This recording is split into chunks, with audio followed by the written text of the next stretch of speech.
2023년 4월 23일, 그날은 민수 여동생의 13번째 생일이었어.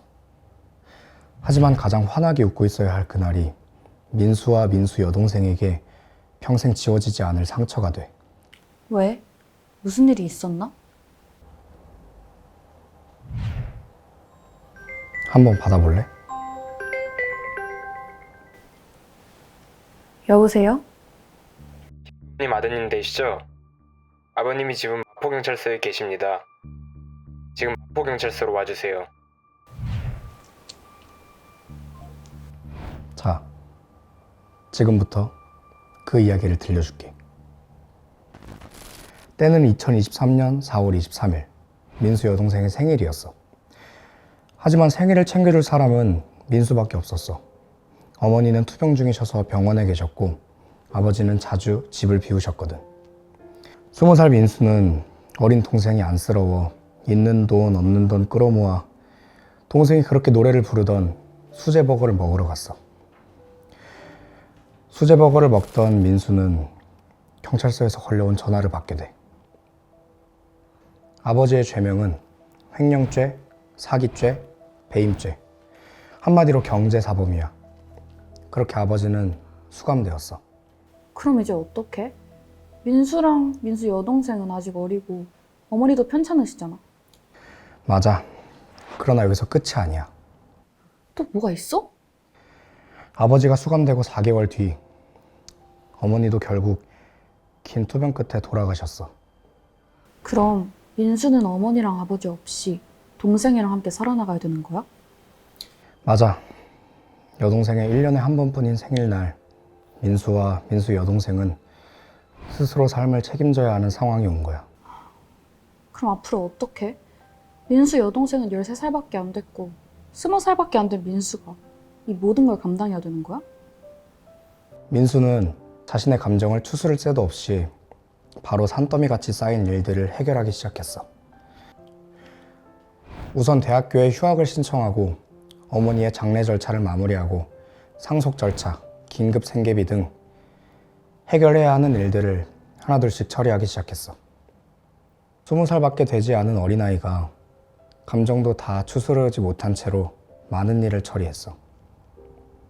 겨우 20살밖에 안 된 어린아이가 어떻게 그 모든 일들을 감당했을까? 맞아. 이제 갓 성인이 된 아이인데 참 대견해.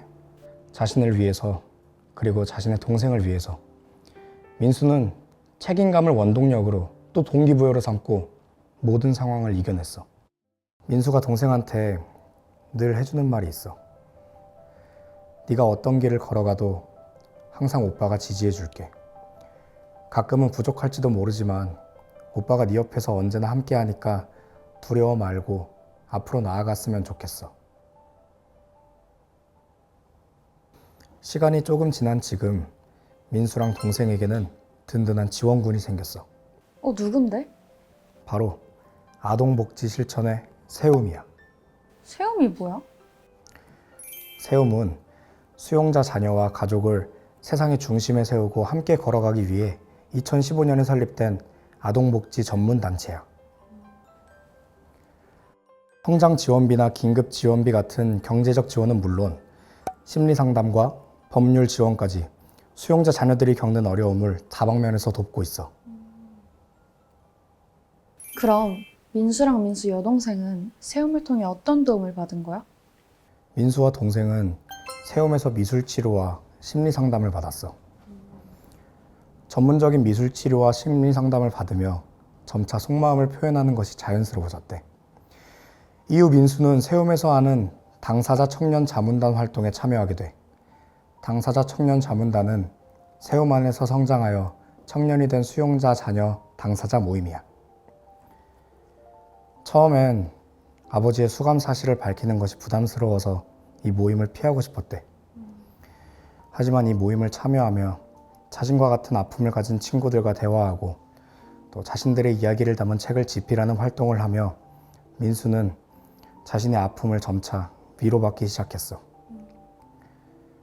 이렇게 다양한 지원도 좋았지만 민수에게 가장 큰 힘이 된 건 바로 세움 선생님들의 지지였어.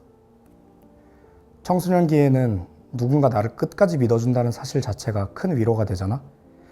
민수는 이렇게 말했어. 세움의 도움이 길을 잃고 뒤틀렸던 나의 삶에 나침반이 되어주었다고. 23 청년이 된 민수는 여러 사람에게 도움이 되고 싶어서 물리치료학과에서 인체의 움직임을 배우고 있어. 매년 성적 장학금을 받으며 열심히 꿈을 위해 나아가고 있어. 대단하다. 마지막으로 민수가 사람들에게 하고 싶은 말이 있대. 한번 읽어볼래?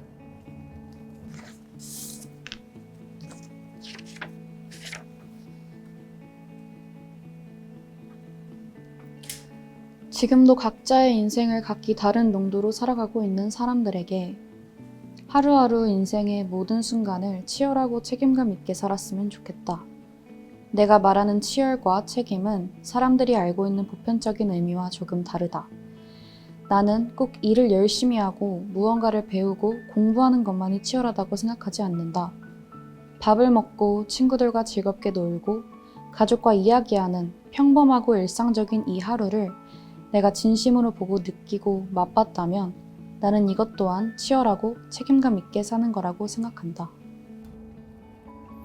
민수는 자신이 어떤 꼬리표를 달고 있든 남들이 어떻게 보든 간에 민수 자신이 믿고 있는 길을 치열하고 그저 열심히 살아가야 한다는 것이 중요하다는 것을 말해주고 싶었던 것 같아. 지금 이 순간에도 민수랑 같은 상황에 놓인 아이들이 꽤 많겠지? 맞아. 우리나라에 수용자 자녀가 얼마나 있을 것 같아? 한 1000명 정도? 법무부 자료를 보면 0세부터 18세까지 수용자 미성년 자녀는 약 12,000명 정도래. 생각보다 훨씬 많네. 그러면 이 많은 아이들이 지금 도움을 받고 있는 걸까? 그게 문제야. 많은 아이들이 바로 발견되지 못하고 도움을 받지 못하고 있어. 이 아이들을 발견하고 도움을 주는 체계적인 제도가 아직 부족한 것 같아. 세움의 경우를 보면 가족이나 당사자가 직접 신청하는 경우가 40%로 가장 많고 교정시설을 통해 연결되는 경우가 약 35% 정도래. 또 수용자가 편지로 직접 요청하거나 학교나 기관을 통해서 연결되는 경우도 있어. 그러면 아이들 스스로 도움을 청해야 되는 경우도 있다는 거네? 맞아. 아직까지 우리가 아이들을 먼저 찾고 연결해주는 체계가 많이 부족한 것 같아. 그리고 그만큼 우리 사회가 이 아이들을 잘 모르기도 하고. 맞아. 나도 오늘 수용자 자녀에 대해서 생각해보게 되었으니까.